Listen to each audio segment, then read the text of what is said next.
Ṣẹ̀kẹ̀rẹ̀ lọ bá jó, ṣẹ̀kẹ̀rẹ̀ lọ bá jó, olúwa mi ò dìde ojó The Ashen Forge. ṣẹ̀kẹ̀rẹ̀.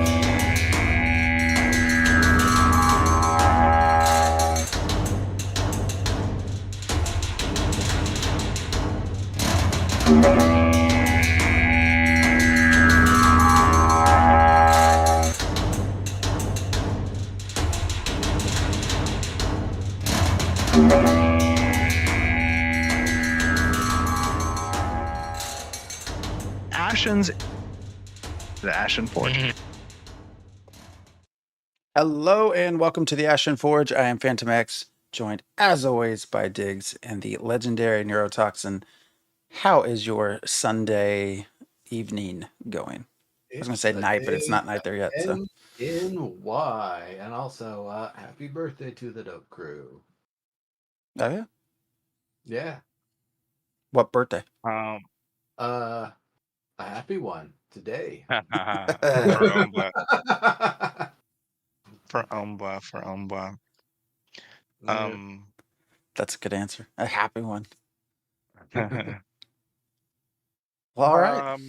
My day was going well until you interrupted my Nightingale gameplay with this podcast.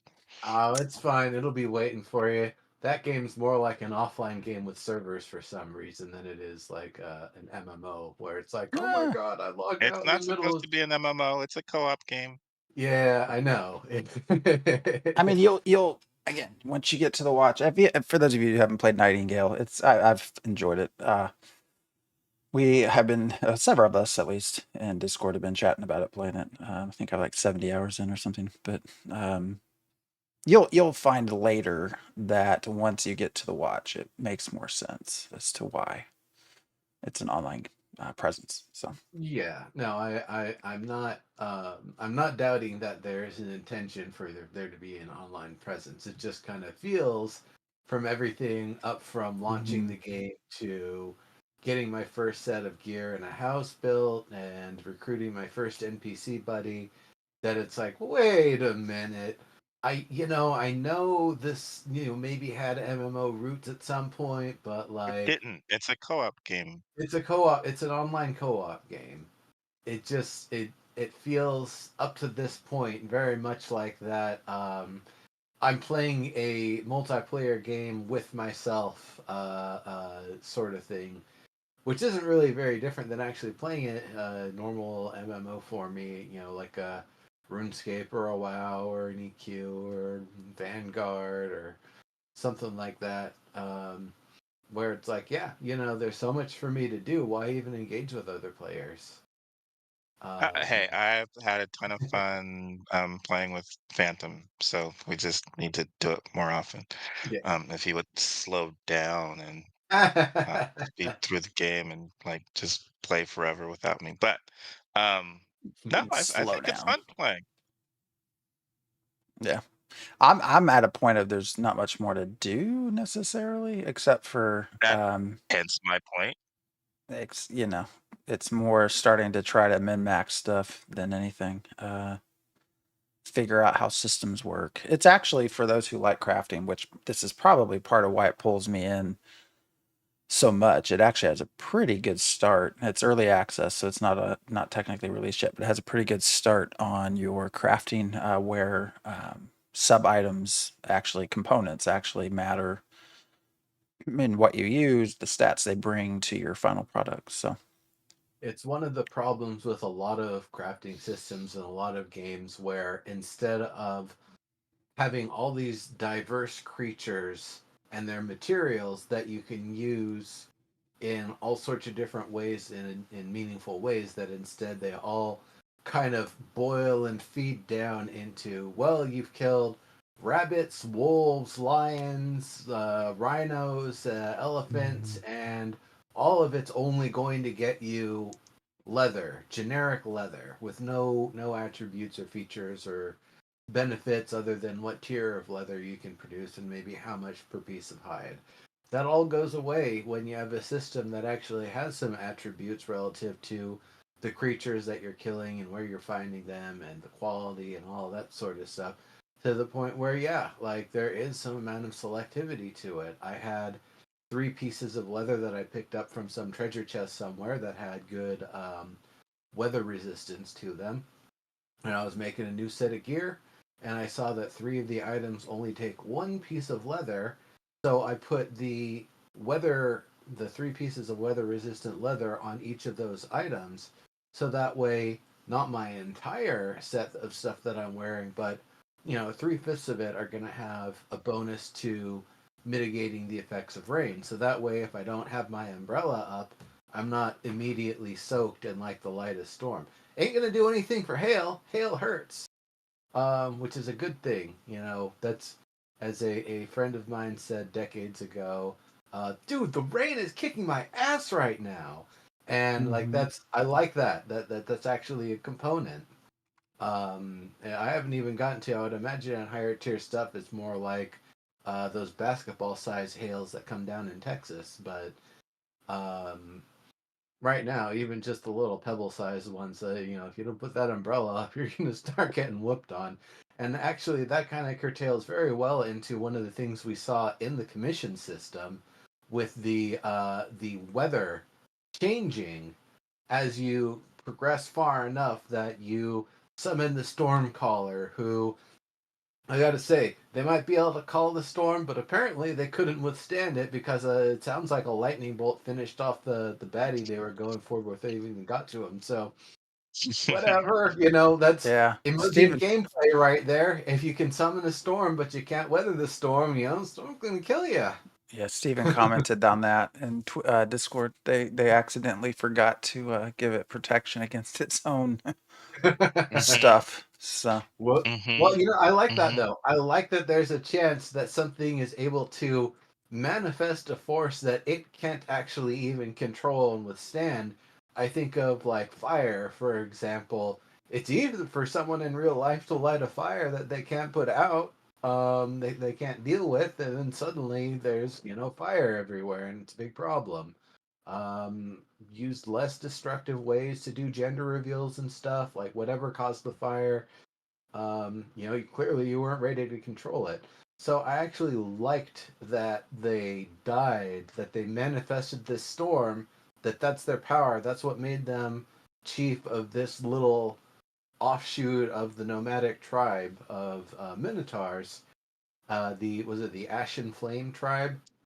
mhm. And I imagine that might just be like a name they just chucked in, maybe a throwaway name or something, or maybe they will have names like that. But um, yeah, why would the Ashen Flame tribe be summoning lightning bolts? I don't know. It doesn't have. They're not the Ashen Cloud. They're not the Ashen Storm. So Because their lightning bolts causes fires to start. maybe But so, that but the that that lightning itself is not fire. It cooks you on the inside. It's a little different with the convection and everything. yeah. But if if it causes you to catch on fire and then you turn to ashes, then sure. Maybe it lights the trees on fire or something. I don't know. But I'd like but to see but that. um but yeah, that's a great story. Is that this mad wizard learned how to control lightning. He can summon it, but he's not impervious to it. That's sometimes that's a lesson. Or even I Well, forgot to take the potion of protection. I have one, but I forgot to take it. I mean, he'll be impervious to it next time. So Next time, what do you mean? This is repeating content? Come on. No, I'm sure we'll see, and that's one of the other things from this commission system that was interesting. The idea that if you want to engage with a certain type of creature or entity and you see a commission for it, do it. It might start as a kill quest, it might evolve to something different before you even get there. yeah. Yeah, Well, or you can just ignore it. I also kind of like that if you just pick the first option and you don't ask more questions, um, it just tries to feed you into the thing. But maybe if they had asked more questions or whatever, they would have been able to learn. hey, so what about this dude who can, call the storms down? What is he weak to? And the outcasted one could say, oh, well, he's actually weak to lightning, hilariously enough, but we wouldn't have known that from their demonstration because they didn't ask the hard questions or any of them. It was pretty much just like, press one, let's go. Press one, let's go. Which Let's there will step be players who play like that. yeah. Let's step back a minute and start with just general impressions. I think going into this stream, being a commissions only, at least how it was presented to us, a commission stream, everybody was sort of meh, sounds boring. We'll see some quests. And the general impression I got from various streams, discords, was everyone actually felt like it was a pretty decent stream. Maybe best so far for the year. But I'm It was pretty curious. Yeah, good. commissions is sort of was a misnomer. That was actually a small part. But general thoughts. I guess good, bad. Good. I think all of the emphasis that's been put on commissions related to caravans has kind of steered people one direction in the way they were thinking. And now that the commission system has been revealed, which is basically, yeah, it's kind of rotating dailies, but each and every one of them has a chance to do something else and more and different and change the landscape in some way, big or small. That wasn't even the blue quest or whatever. It was just the green quality quest, and they, made a storm emerge that changed things. So that's kind of interesting to me, is if that's going to be the case, that anything above like a gray tier of commission is something that could be potentially world changing that really anybody could start into. Diggs.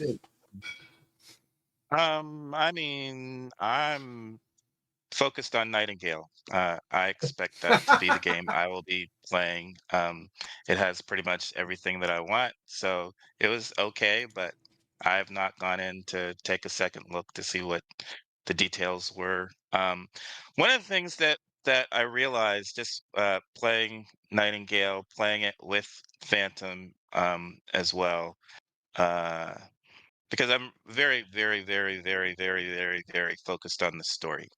And I think the thing that I don't like about PvP is that other players can distract me from following the story or negatively impact my story or my story progression. And that's the thing that kind of pisses me off um, with PvP. And I'd rather people be doing co op with me to help me progress the story rather than PvP to interrupt me from whatever path I'm trying to do with the story.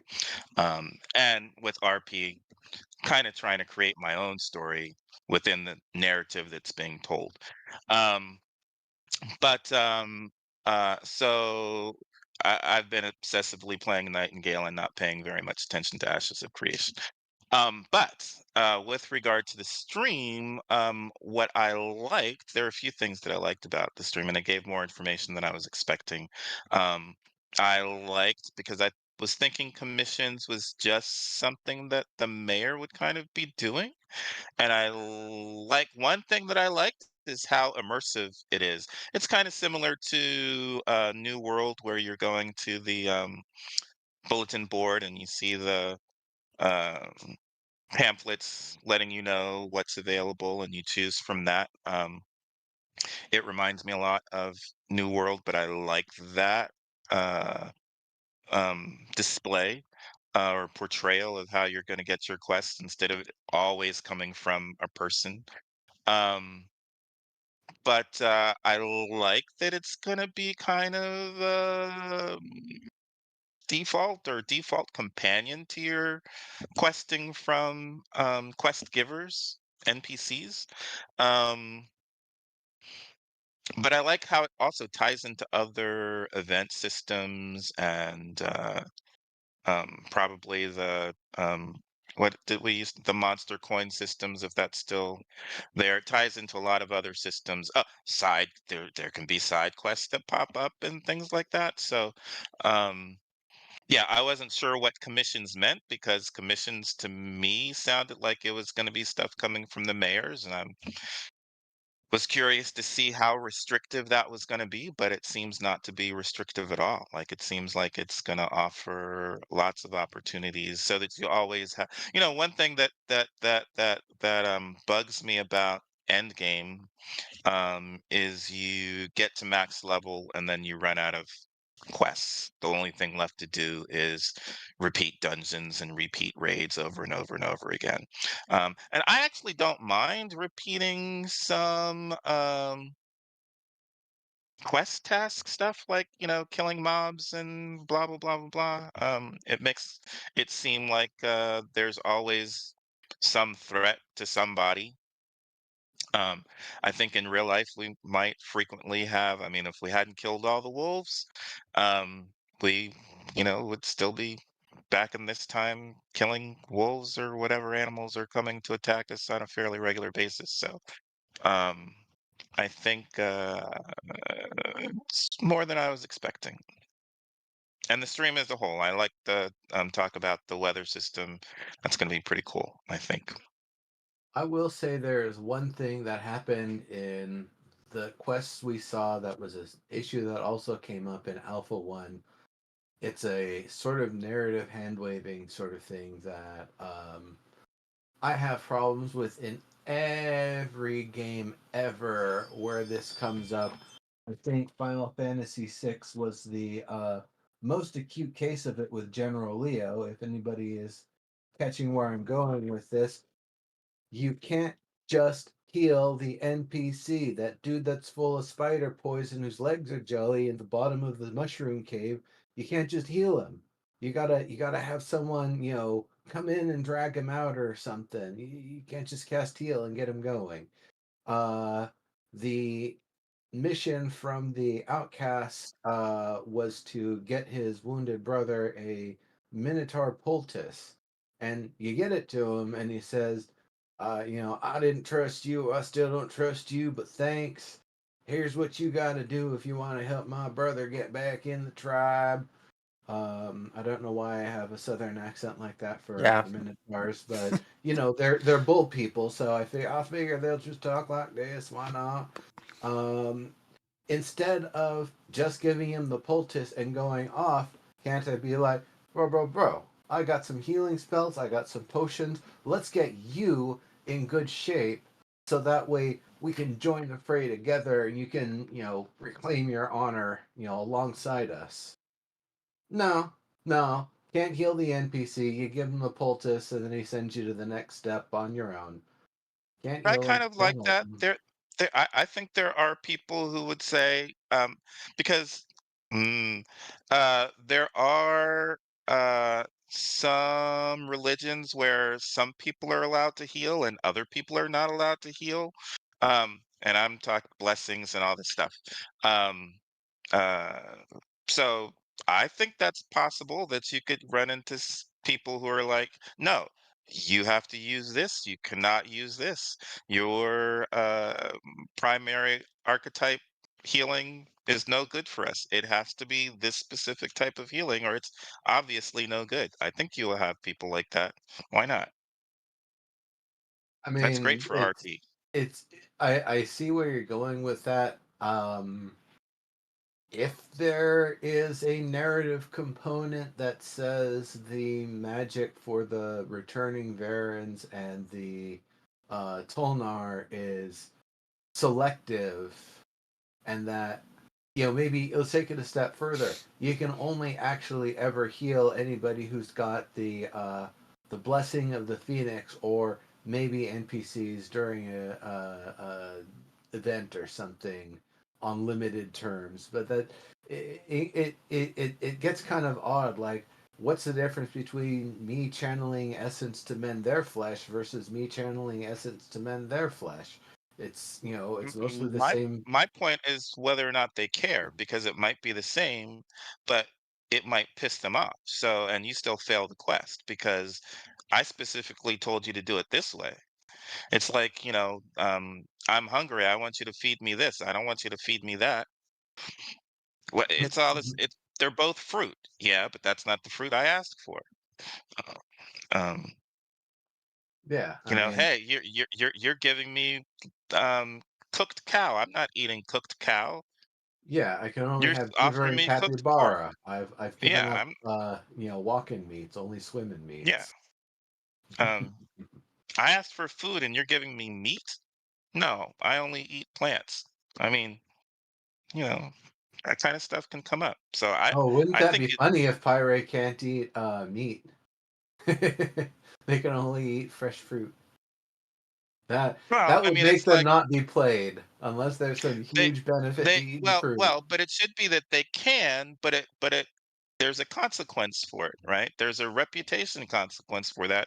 Or in terms of the quest, you fail the quest. Like you and I actually took a Photoshop test for a job once. A bunch of us were temping, and we were taking tests to see if we would be hired. And they gave us a test. It was like make some kind of circle, recreate this image, and we recreated it. We all failed, and we were like, "How did all of us fail on the recreation?" It was like, "Well, you were supposed to use this specific tool and do it this specific," and it said, "But that wasn't in it. That wasn't in the test description. So we recreated the image, but you didn't use the tool that we expected you to use. So no, you don't get credit for recreating that image." I mean, stuff like that comes up. So I've had that happen in a coding class when I tried to take one at a community college. I did things in the way that gave the result that they were looking for, and it worked in that way, and it didn't work in ways it wasn't supposed to.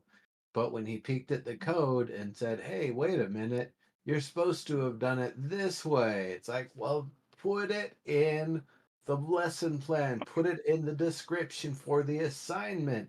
You are mhm, being vague and you are giving us the opportunity to express our understanding of the tools by doing it this way. Now, if it's one of those things where it's a no points assignment so much as just turn in something and you get full credit and then make it a learning experience, sure, that wasn't this though. yeah. So I get the yeah. Anyway, back on back on the subject here. So I get what you're saying then about that the Minotaur may not have wanted to be healed with magic. I suppose they didn't actually ask enough questions to even get to that point. Maybe if you ask, "Hey, yo, dog, this thing is just like some like tree sap and dung on an old rag. Like, yeah, we can put this on your wound, but are you sure you don't want some real magic? Mhm, Potion? mhm, We mhm, got potions." mhm, So, maybe they could have asked it and said, "Oh, yeah, if you can heal me, that'd be fantastic." But again, that's going to be one of those things for us to kind of play around with and discover when Alpha 2 comes around is the length and breadth and extent of all of this. And of course, the other side of things, what the ramifications are if you ignore them, if you don't talk to the one who beckons you over, you don't do the quest, and you just like, whatever. Told to kill minotaurs. I hate minotaurs. They eat my people. So I'm gonna go smash them. Every last one of them. You killed 10, and then you killed 20. Hell, you killed 50. The Stormcaller came and left. You don't even know why, but he's dead. And, you're just there having a grand old time. And when you come back to the commission board, it's like, bam, 50 minotaurs. Eat it. Pay me more. And we're like, yeah, well, you did 10. It's kind of an old commission now. It cycled over a couple times. um, So- go ahead, Phantom. Oh no, you all can finish. I was just gonna move to another. I was gonna say that my big disappointment was that they showed combat, but they still used the mage. And I would like to see maybe the fighter be used.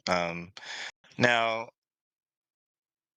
I guess we haven't seen rogue. We've seen dagger, so maybe I would say that I would like to have seen someone using dagger or maybe some other weapons that have been demoed technically, but I'd like to see them more in use in these demos, something that we aren't seeing over and over and over again.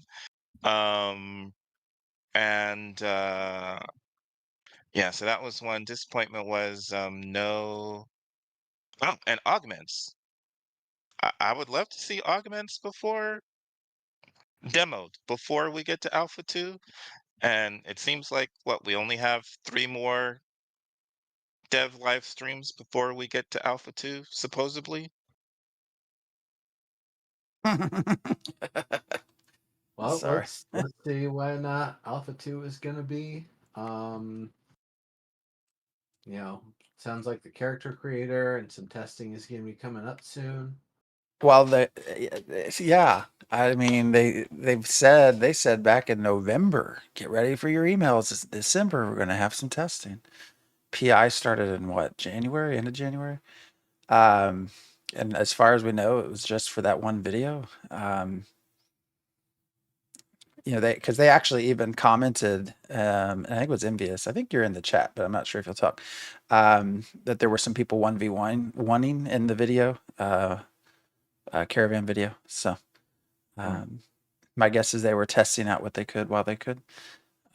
I don't know, but because that's the other thing that came up in Discord.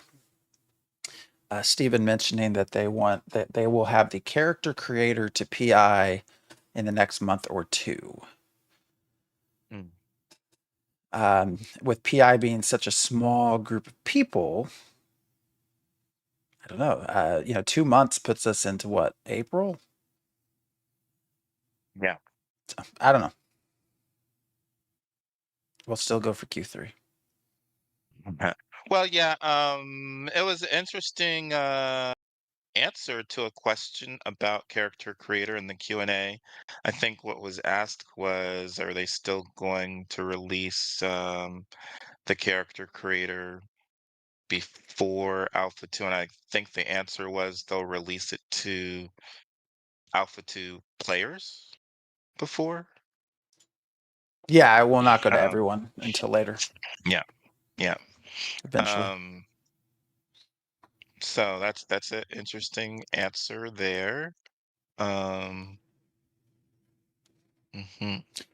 So, yeah, so commissions, clearly, I think looked pretty good. I guess I didn't answer my own first question. The idea that they're leading into bigger things I guess it's nice from what they showed us. There was actually a series of 3 different things, right? The commission led to the world state change with the boss and the lightning and the rain, and and then after that was finished, the rain led to another quest that popped up that conceivably would not have been present if not for the other 2 things happening. I was trying to pull up some of my stuff. The quests themselves, I'm happy that's that way, because I stopped and read most of them. So there was like the Oakenbane Overlook. Stephen did this one. The task was simply to go to a location and climb up and look.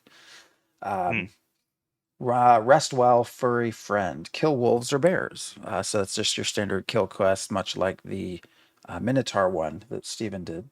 But so but I like the fact that you have a quest that seems like it's an exploration type quest, right? It's not just you're going out and killing. I mean, well, it's not going out and killing, and it's not a fetch quest. So climb up here and look over here. You don't normally see those kinds of quests in MMORPGs. So I like that it's something. I wish that there were more quests out there for, and we had them sometimes in World of Warcraft. When I'm playing a druid, every once in a while you get a quest to go out and heal. But I would like more healing quests in general for my druids and my clerics. And since I'm a care bear, uh, I would like more quests that are um, making the world better rather than killing a whole bunch of. Well, some people would say that killing the rats is making the world better, but my point is I'd rather have more quests that are not just fetch quests, or escort quests, uh, that don't involve killing. So, yeah, it's great to have even just something as simple as climb up here. Maybe it's a jumping puzzle, right? Um, we have agility bastilles in um, Nightingale.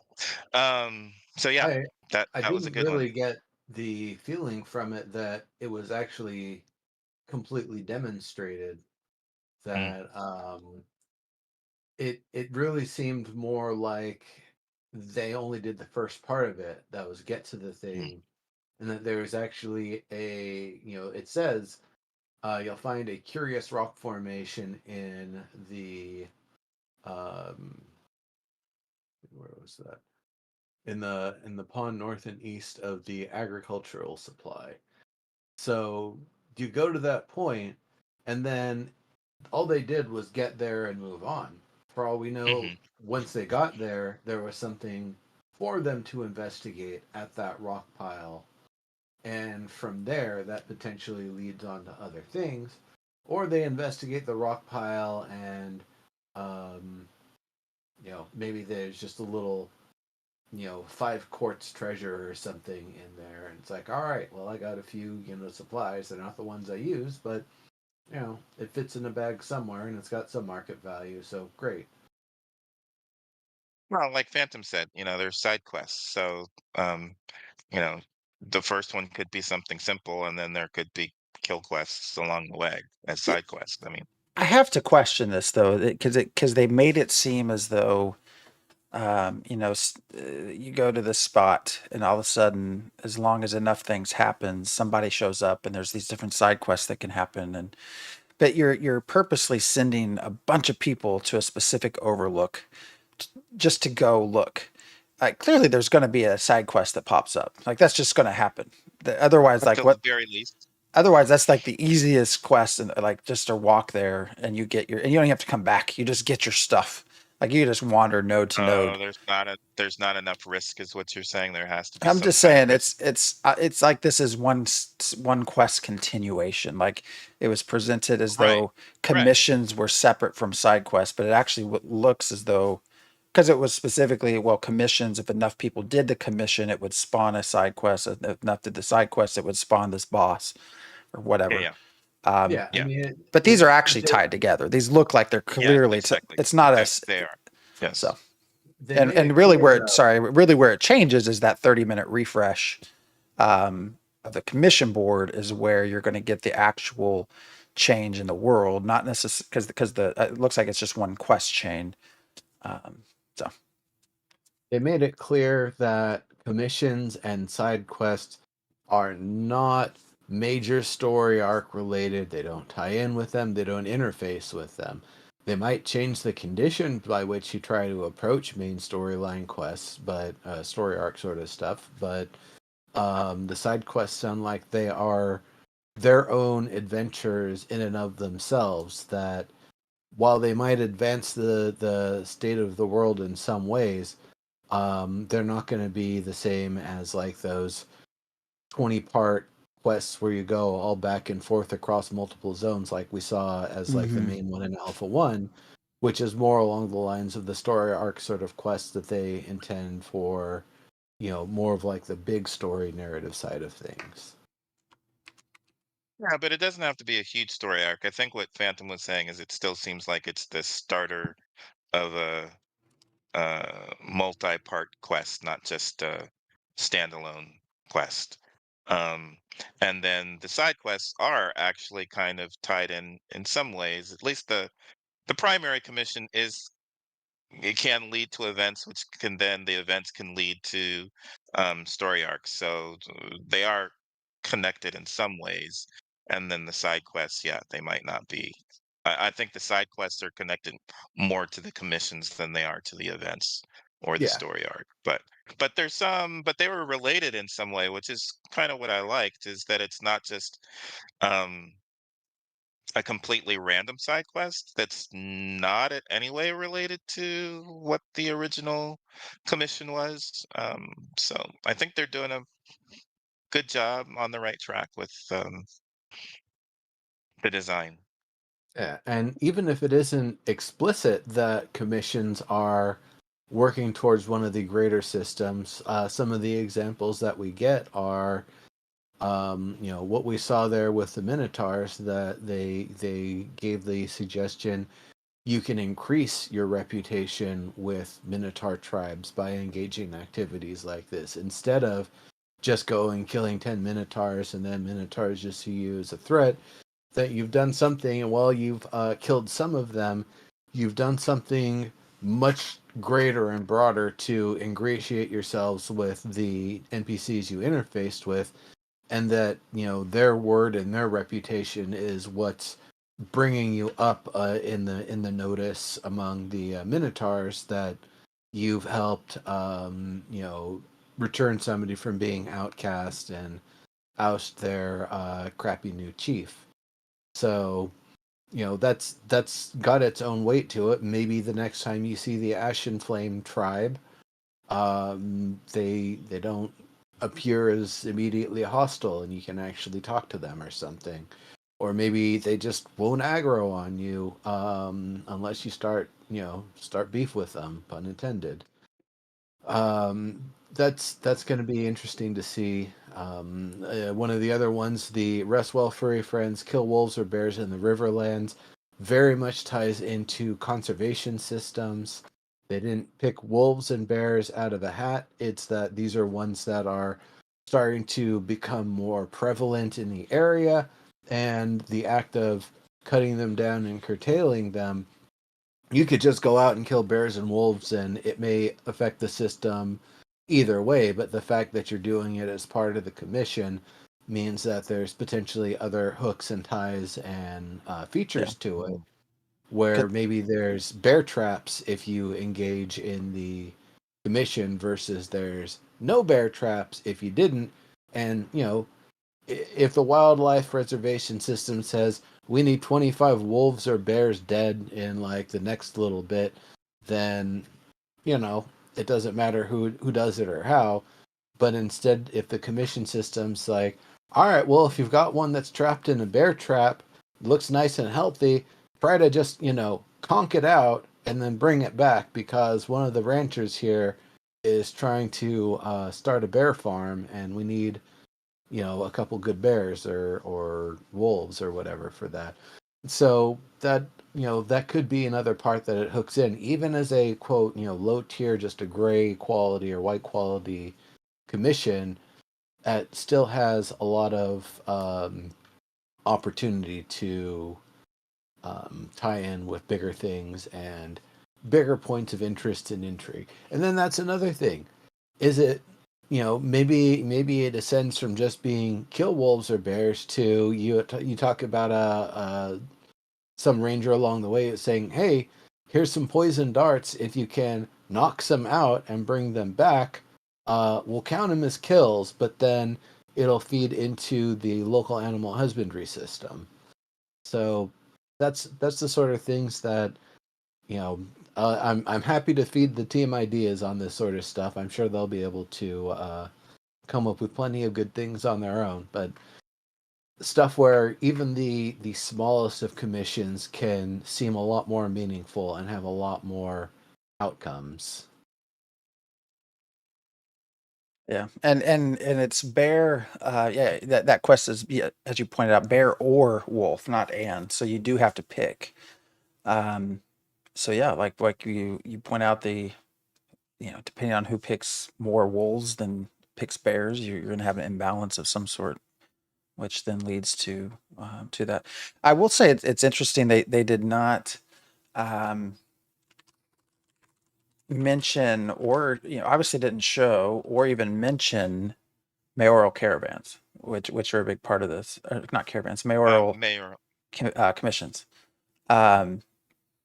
Which makes me wonder, like, what's although I can see when we're talking story arcs and stuff like that out in the world, side quests, you would potentially, if the mayoral process was the same, you would be giving them mayors quite a bit of leeway to pick what happens potentially in their node. And I wonder if that's part of why we didn't see or hear anything. Like, are they still trying to figure that out? Because I can I can imagine if given the choice, Diggs would run a node a very different way than Neuro, like as far as what you pick for commissions for your citizens and non-citizens to go do. Would be very different from one another, giving you quite a bit of power in what happens in the world. So I'm assuming that's why we didn't I'm see it. pretty one-dimensional. It's see corruption, kill corruption, otherwise land management. That's basically my objectives.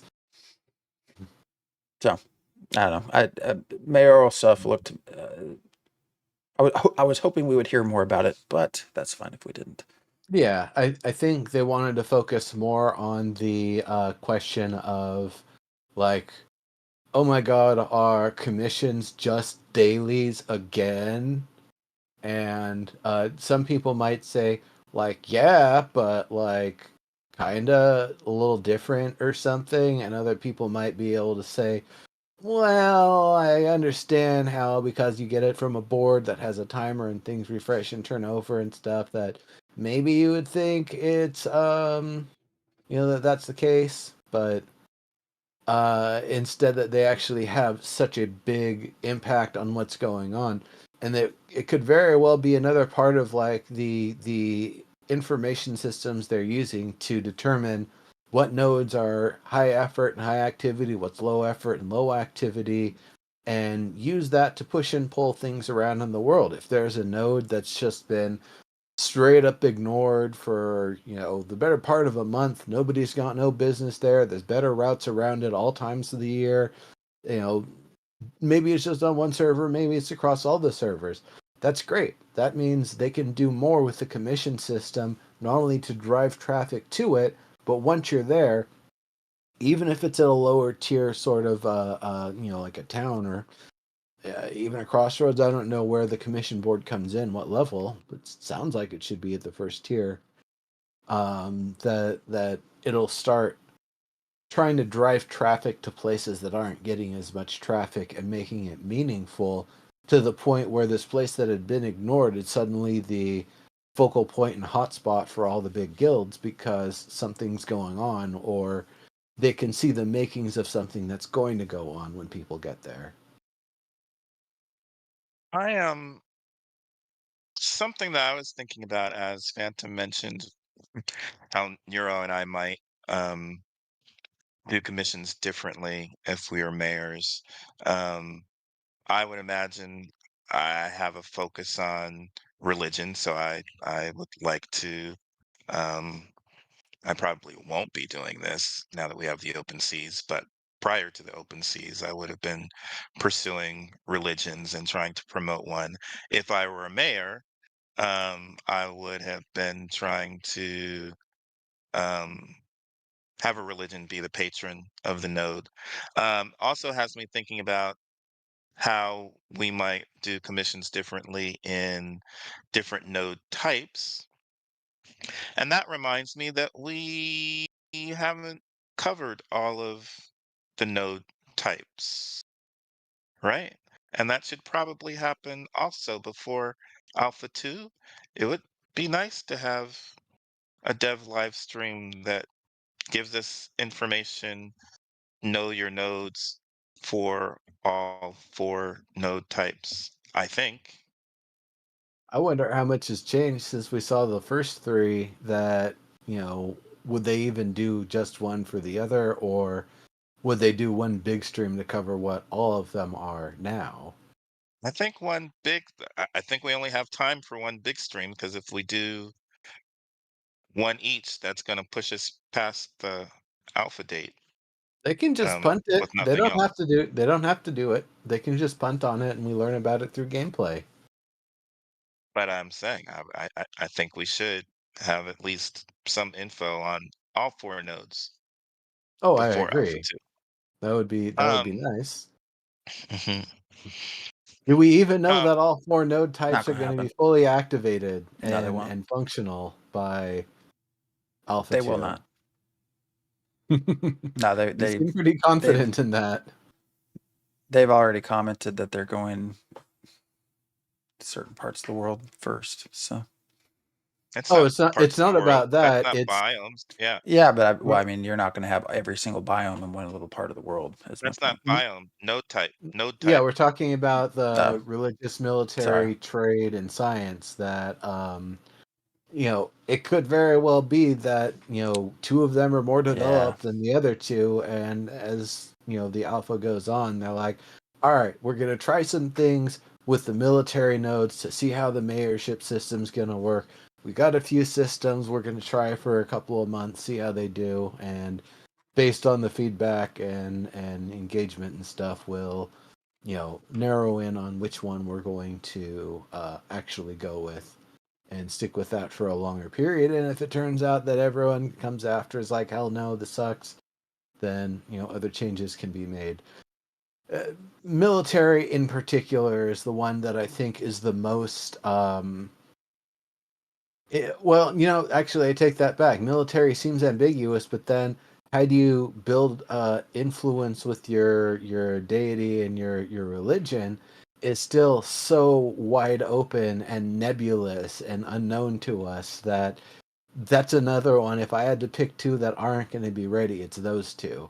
Vote by democracy for the science nodes. That's easy. They literally had a voting system already in Alpha One. Doesn't seem like it's a hard thing to do that. Trade whoever's willing to throw the most amount of coin to be the mayor. It's gonna be the big guild leaders, and that's fine. But we kind of knew that was gonna happen. Probably going to be a lot of big guild leaders getting the votes on the science notes too. The other thing that Phantom had me think about, I don't think this is in the design, but it had me curious about what would happen if a mayor wanted to ally with the Minotaurs or one of the Minotaur tribes, the NPC ones, and try to gain rep with a specific Minotaur tribe. So let's say um, the Minotaur tribe I wanted to gain rep with is different than as a mayor than the one that Nero wanted to. Um, and then let's say Phantom um, uh, he starts rep with one that is an enemy to. He's not one of the allies with my favorite Minotaur tribe. He's gaining rep with. He's a citizen, but he's gaining rep with the enemy Minotaur tribe. Is that a? Does there come a point when I can make him enemy of the state because he's becoming allies with an enemy? Like how could that work? I don't know. I don't think it's part of the design, but it makes it interesting to think about the enemy of the possibilities. state does not exist.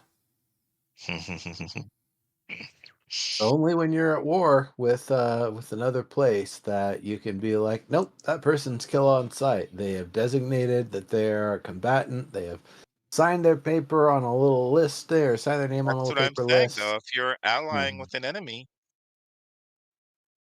I don't know if that's going to literally you carry are the. enemy of the state.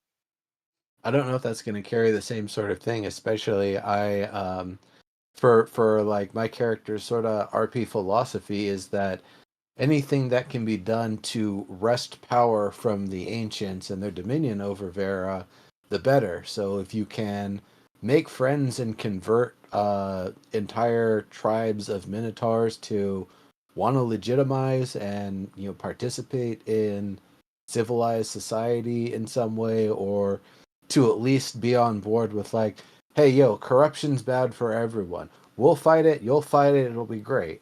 And being able to have them against the ancients instead of being like, yeah, they let us have free reign and we just started like smashing and eating dwarves. Look at my shield. Like, well, that is that something that'll change as you gain more rep with them? Like, they'll start putting less Varan body parts on their attire. Be like, yeah, those were relics from an old time. We don't do that anymore.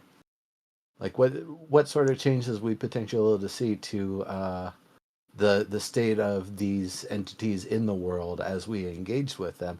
So to that extent, like if somebody's becoming friends with an enemy, so long as they're not participating in a raid on the town, at which point they would be, designated enemies at that point, then I mean, that's fine. the wiki still says excessive negative reputation may cause a character to be deemed enemy of the state of a node. So I mean, they've said that Yeah, won't happen. if you attack it says it will mayoral, happen. if you attack enough mayoral caravans, maybe that'll be grounds for it. But then, what's the terms and length of it? Because there's also the side of, yes, risk and reward being what it is. Are you actually going to cut somebody off from an entire node of the game because of their prior actions, or is there some sort of limit, cutoff, change of leadership, and it gets purged? Nodes get knocked down up and down the vassalship, and things get changed. The people who you were doing the raiding for are suddenly the ones with the metropolis, and so you had been an enemy, but now you're basically the king's privateers. And it's like, oh no, everything they did was for the good of the state. You just didn't see it. Well, again, it's tied to negative reputation, so I would expect he would have to do something to lower that negative reputation and raise the positive reputation with that node. So it's really based on the parameters of your reputation with the node. It's not just something that someone can arbitrarily do just because, you know, they think you're a dick or they don't like you specifically. They don't like the way you play. It still has to be tied into how it's affecting the node, and it's node related. So it's your reputation with the node. But that's what I'm saying. What other stuff could cause that, and how would that affect um, based on commissions? It's just kind of interesting. Yeah, I guess it depends on. I see where you say enemy of the state still is listed, but that's probably. I think what they have specifically said is they will not allow a mayor or any person to name another Correct. person enemy of the state. Yes, Now, a you can't negative just. reputation might be different, but as there will be factional type stuff too. Mhm. But they will not be allowed to effectively. Stephen has said they will never implement anything that will allow you to discriminate against anyone. So, Yeah, Yeah, I mean, it's not an the arbitrary thing. It's tied to specific actions that you've taken and tied to rep. yeah, It's not like you can just say, "Oh, you were a dick I to me mean, on the forum, so now I'm gonna I make you prefer be kill on enemy of the sight to state." enemy of the state, but it's not a state. But anyways, Mm, well, what do you think about 30 minutes refresh? That seems fast. That seems really fast. I I guess gotta it know depends everything more is. on. about the system. Oh I yeah, gotta know more about the system. and we don't know if it means everything gets refreshed in 30 minutes or if it's just one or two. That just seems very quick. Again, building off the idea, I'm glad that someone's in chat now that the commission is specifically tied to a side story. Um, that seems very fast to sort of shuffle through um, events happening in the world or side quests happening in the world. Unless, which I guess could be true, what we saw of Stevens was very dumbed down, just very simple process, and that there's more complexities behind it. But uh, Now, Everything I is would subject to change. I would say the part that was interesting is that they don't seem very sure of how they want to do the sharing. If it's step one of a major story arc, sounds like you can share it. If you're on step 12 of a major story arc, it doesn't sound like you can share it, or like give somebody like a briefing and a catch up quest they can do. It's like, well, Mhm. you gotta talk to the cog maker, who has this. They gave me the timepiece of and then then after you've done that, and you can confirm with him what happens when you bring it to the tomb of then you're able to join the quest with me, where I take the timepiece of and I bring it to the tomb of and then it starts spinning all wild, and some wacky event happens, that's being able to have a way to get people to catch up to where you're at would be nice. But it sounds like they don't know about commissions, and I can understand why. There's a lot of ins and outs for why they wouldn't want to do commission sharing under certain terms. For example, if you have a commission that is no longer being offered, should you still be able to share it? Let's say it's even bigger than that. The conditions where it would be needed have completely reversed. Now it's bear conservation, wolf conservation time. Do not kill them. You have to drop a box of bunnies here and there for the wolves to start feeding on so they can raise their numbers again. And so if I'm starting to do the kill wolves and bears that I got 3 IRL days ago, when the seasons change and the conditions have changed and we're not supposed to be killing wolves and bears, I don't think I should be able to share that, because now I'm further impacting what's already, reversed itself. There's also no seemingly defined expiration for the commissions, and I think that's something that would also be important for them to consider before even getting into the sharing no sharing side of things. You can carry 20, you can get rid of them whenever you want, seemingly with no penalty. I don't know if it's actually no penalty or not, or if you get to a certain point and then cancel it if bad things will happen downstream for you.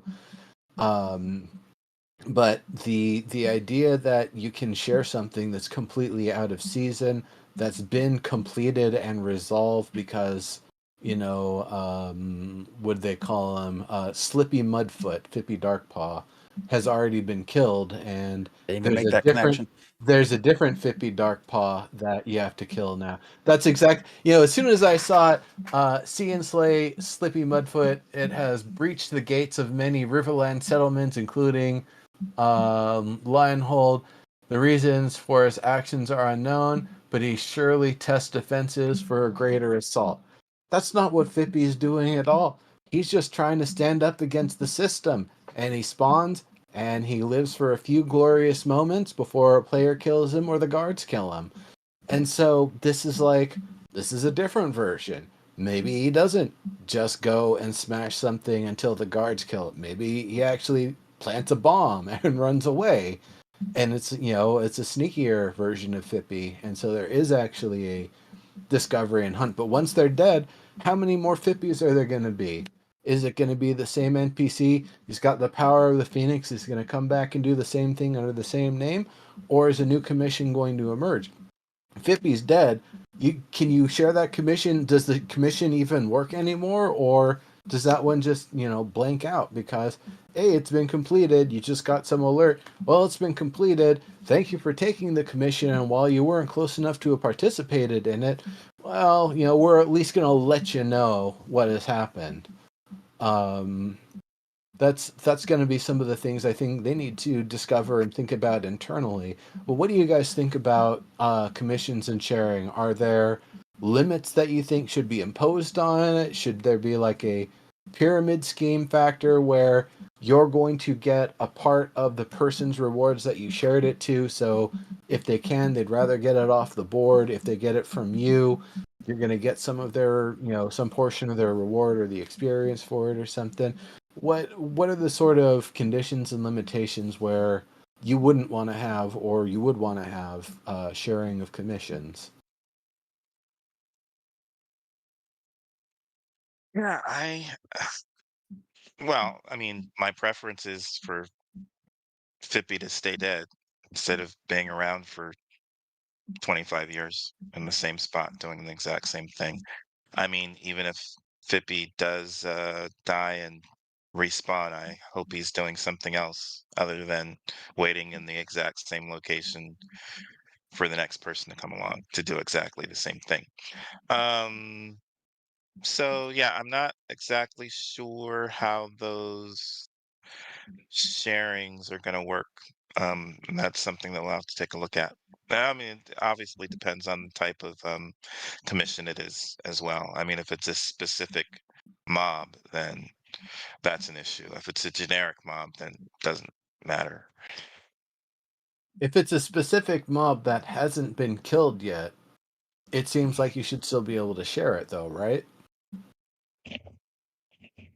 Is it still necessary? Does that mob stay around? Is he still in the same location 30 minutes later? I don't know. I don't know. Does the commission just stay up until someone completes it, and even though it'll cycle, it'll still be the same one as if it had been grabbed the same way? So if you get it and 30 minutes turns over, you still have you still have that commission. You can't grab another copy of it because it's still the exact same one. That's another thing that we would need to know about the refresh system, and how that applies. Would they advance, perhaps, if you don't do anything? If nobody does anything about Minotaurs, would the tier of it increase? Now it's no longer helping the exiled white mane and his brother regain control in the tribe, but instead, Stormcaller's doing their thing. They've gathered their resources. They've righted their rituals. Big storm is coming. Maybe you can head it off. Bigger battle, tougher enemies, less positive outcomes. That's I guess another thing that I wonder about. I think that sharing is fine.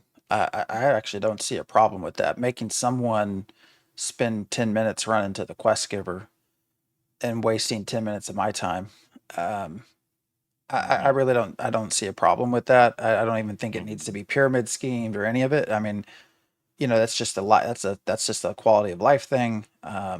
There's nothing where I question. I guess where my question comes up from this is, one of the neat parts they mentioned is as your reputation improves, you get better quests, better commissions. I'm curious to see how that actually impacts anything. Like if we're all trying to have the same event in the world anyways trigger, like, does it really matter beyond reward? I don't know. But yes, I guess that is where my question would come in. So if I have spent 100 hours at your node, Neuro, and I've gained, I'm at max level rep, and I get the epic quests, from the commission board now. Like, should I be able to share those with someone that has not gained that sort of reputation? That's where I get a little bit more. Yeah, I'm not sure if it's a commission based off of a reputation level, then I think that probably should not be shared. Much in the same way, I assume story arc quests. I know they said basically everything is shareable, but if I'm 3 steps out of 4 through the story arc and you're just starting, it's probably not going to let me share where I'm at with you. You're going to have to go through that yourself. So that was the only thing when they mentioned, the rep related part there. I was like, yeah, I don't know that I'd want people sharing that, because then, that does take the achievement. Otherwise, why have node rep anyways? At the So same time, if you've got a sturdy crew of friends that are coming through because you need help with the commission, because it's a high level commission, it seems like it's a real crappy deal that you can't give your friends the same commission that you're on just because they don't have the same reputation. Again, this comes to the idea of the pyramid scheme and diminished reward sort of thing, that if you're sharing it to somebody who doesn't have access to it normally, that you would potentially be able to, I don't know, piggyback on their rewards in some way, or that they can participate but they get slightly diminished rewards because it's essentially that the town doesn't know and trust this person enough to give them the big reward, but they still have to give the person some reward, sort of thing. It'll be interesting to see. I liked one thing about the stream that I liked that we hadn't really seen much of. You get the blueprint for the Stormcaller's Acts if you do the Minotaur quest in full. That doesn't mean you get a recipe for a fixed item, and I have no idea how many times you'll get to make it. But you can take that Stormcaller's Axe pattern, put the highest quality materials available in it, and now you've got that weapon with those, components and augments to it using the highest tier of stuff. So even though it's not, a legendary tier blueprint, you put legendary tier equipment and materials and stuff into it, and you're still going to have a formidably badass weapon, which if the quality of it's high enough, maybe it will still, class as a legendary item. That again reminds me of Phantom playing Nightingale recently, What about it? Sorry. making a legendary weapon. Oh yes, the crafting is top notch. Yeah, I spent a lot of time too. Also, it was not a simple like, oh, here's some iron bars. It's not as simple as I'm going to use iron over copper or something. It took me several hours to piece together everything just to make one pickaxe. So, Mhm. And it's and it the best honestly, pickaxe ever. and it felt Mhm. it felt like a very good process. It felt meaningful, and at the end, yes, I certainly felt much more powerful. Actually, pretty much overpowered because I can one shot everything. But well, pretty much everything. But anyways, whole nother game. But a great crafting system, yeah. For those of you who enjoy things like Enshrouded, as I was talking about, you should check out. Is also a survival game. Nightingale. Its crafting system is on a good trajectory. So, It's pretty good. It is. what do you It's guys a think? lot of this stuff that I didn't want to see in New World, and they just doubled down on over time.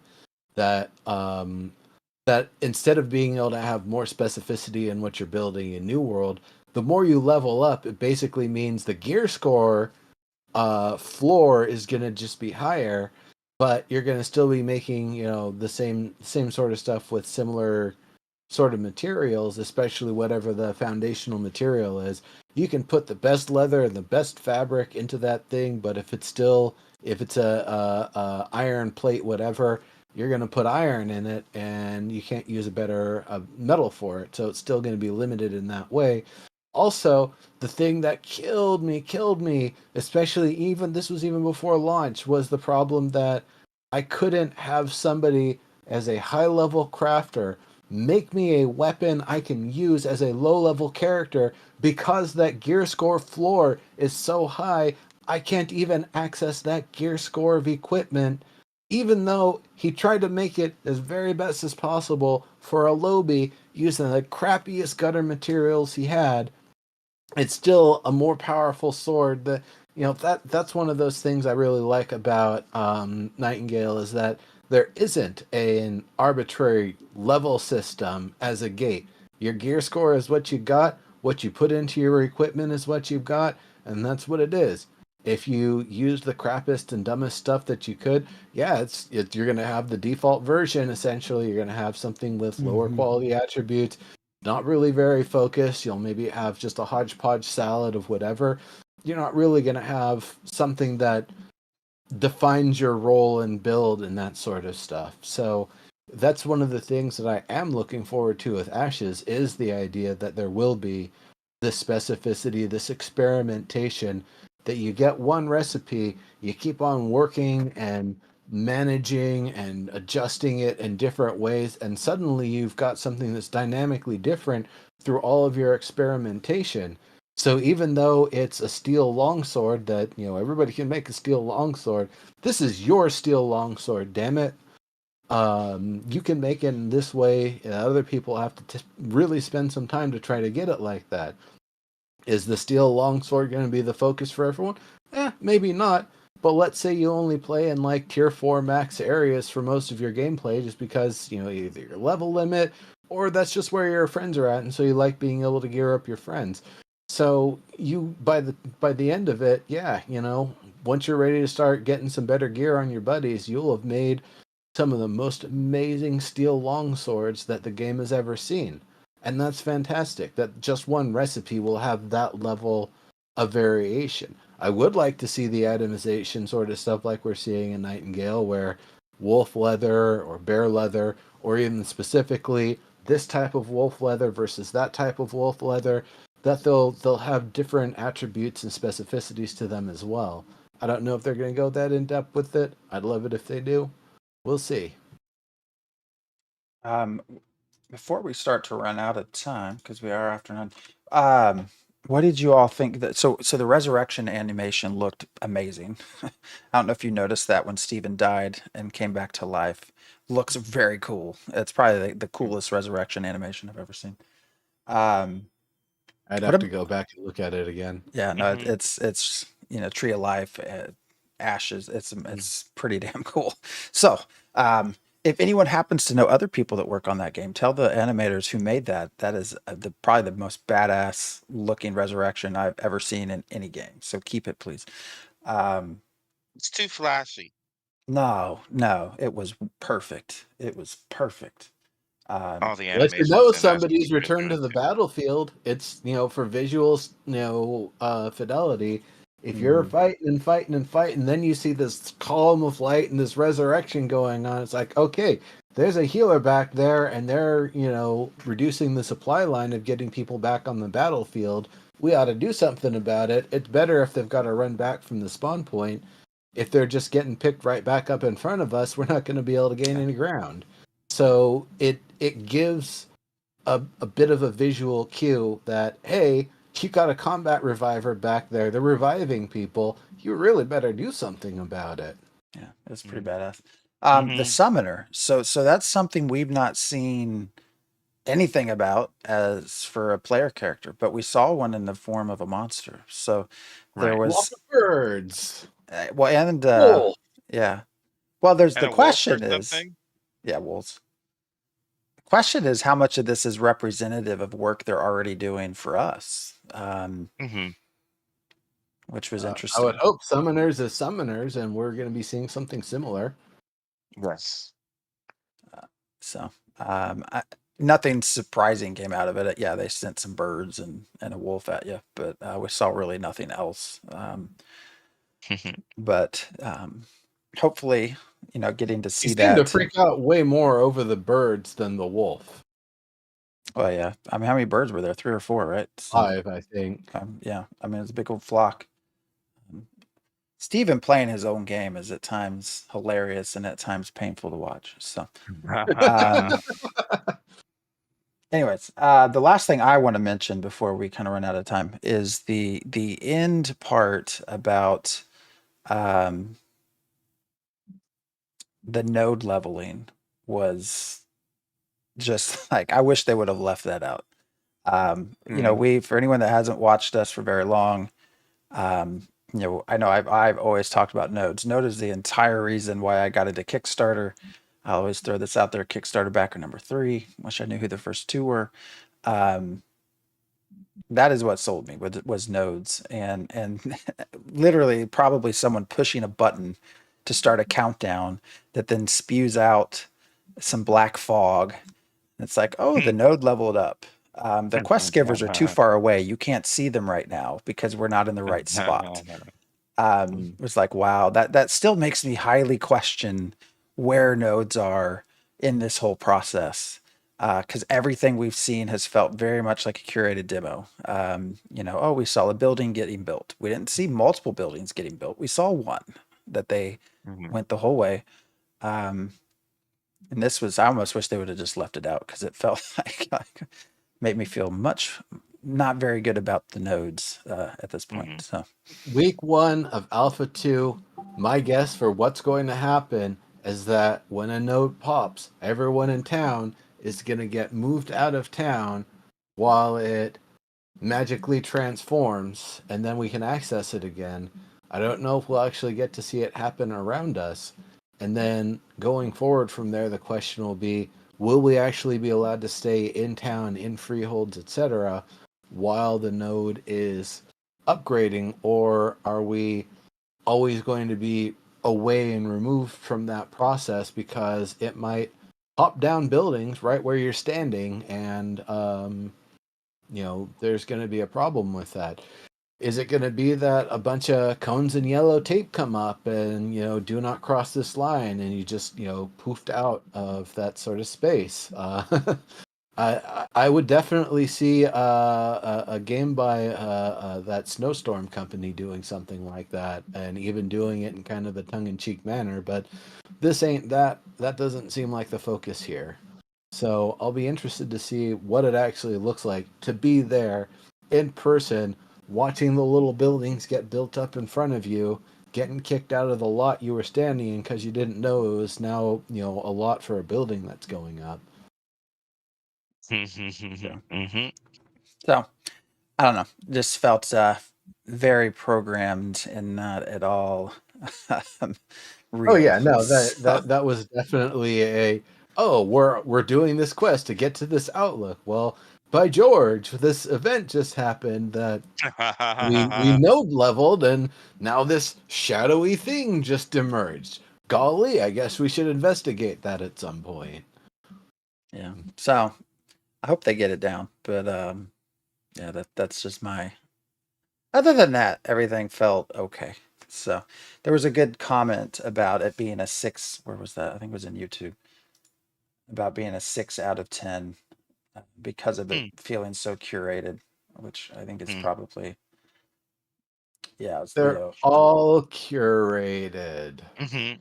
Mhm. yeah. It said it would have been an 8 out of 10 had there been no doubts of triggering things behind the scene, but knowing that it was not actual gameplay but a presentation would rate it 6 out of 10. So I guess Stephen did actually mention. Yeah, he goes on to say Stephen mentioned it was a presentation rather than gameplay. So I don't know. We got burned. Or I felt like I guess maybe it was just my lack of knowledge about the industry, but at the time, but felt like I got very burned on EverQuest Next when I found out after the fact from the people that we knew that worked on it that oh no, those were demos. There was not at all live gameplay. Those were curated experiences, and so I I question think we everything. were suspicious of Yeah, that to but I mean begin with. that includes the mechanics as well. I mean, there was no real game, right? So that's different than we've actually been in this game, even in the alpha state. So that's very different than EverQuest Next. Curated is one thing, uh, you know, it being pure demo and no actual gameplay at all is, yeah, curated gameplay is one thing, like completely fabricated demo is another. Well, but then in the fact that oh yeah, there wasn't actually even an EverQuest Next. There was just Landmark. It was like, Hmm. well, shit. Hmm. Okay. Hmm. All right. Well, we are, gosh, 20 minutes over. So anything else? I have other questions, but we could certainly save these for next week for stuff to talk about. We haven't even gotten to the questions, the number of commissions, any of that. So I always enjoy Twitch when I can join because I feel like I get a lot of my questions asked when they're showing Mm. their or get a lot of my questions answered during It's the fun in stream. any case. It's fun in any case, yes. So Yeah, there was definitely a lot more I had to talk about as well. So we'll have plenty to talk about for the month here. well, all right, And who everybody. knows? We might even do something for some other game we keep talking about. We'll see. Do Yeah. just a old school Theory Forge. It's not on Fridays anymore. Theory Yeah. Forge Sunday. Hmm. Yeah, we'll see. I don't know. I guess if I'm still playing Nightingale in a week or two, we'll talk about it. Oh Yes. no, it'll definitely if you're already done and you've washed your hands of the game, that's great because then we'll have been like, all right, new user, a mid-time user, and then all the way at the top there is the dude who is already post endgame, and so we can kind of talk about it from different levels of engagement. You can doom say what the future of the game is before I get there, so I can be like, yeah, I'm really interested in getting to that point. Be like, no, no, we'll see. Well, I don't know that there is gonna be endgame, but also I'm already working on my alt, so you're Uh, already working on an alt character. I can see All hmm. that. right. All I would say is they need to fix their server issues, but that's a whole nother story, a Yeah. whole nother game. So, everyone have a great week. Thank you for joining us either live or on the YouTubes after the fact. Join us in Discord, yeah, if you like to continue talking, chatting. We are on there every day, having a lot of fun. So, like I said, we are in Nightingale now, so and we do play together. So if you want to jump in, play with us, I'm looking for someone else that wants to play Skull and Bones still too. I keep wanting to go back to that, but and I might actually try Enshrouded. Nice Gaming joined another wonderful content creator that does a lot of streaming. I've watched him play a few times. I think I might actually try it out as well. But that all said, thank you all for watching, and we will see you back here next Sunday. Yep. See you. Adios.